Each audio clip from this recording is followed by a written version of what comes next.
আমি অনিল কুমার সরকার, বীর মুক্তিযোদ্ধা, রাজশাহী জেলা আওয়ামী লীগের সভাপতি। রেস্ট করছে 7 মার্চে সেই ভাষণ, আমি যদি হুকুম দিতে নাও পারি, তোমাদের যা কিছু আছে যুদ্ধে ঝাঁপে জয় বাংলা স্লোগান নিয়ে, আমরা সেই কারণে কিন্তু আমরা জয় বাংলা স্লোগান দিয়ে যুদ্ধে ঝাঁপিয়ে পড়েছিলাম।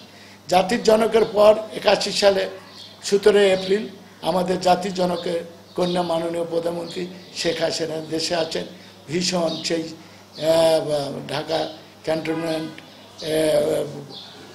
সহ ওদিক থেকে যত রাস্তার দুপাশে এবং এয়ারপোর্টে যখন আসি, আমি স্বর্গীয় বাবু রাখালচন্দ্র দাস, কাশেম গান সহ আমরা আওয়ামী লীগের বাস নিয়ে যে সেখানে কি আল্লাহ রহমত, বিকালবেলা উনি যখন এয়ারপোর্টে নামলেন, তখন এয়ারপোর্টে নামার পরে তখন দেখা গেল যে ঝড় বৃষ্টি কিছুটা কমে গেল এবং লোকারণ্য লক্ষ লক্ষ লোকের সমাবেশ।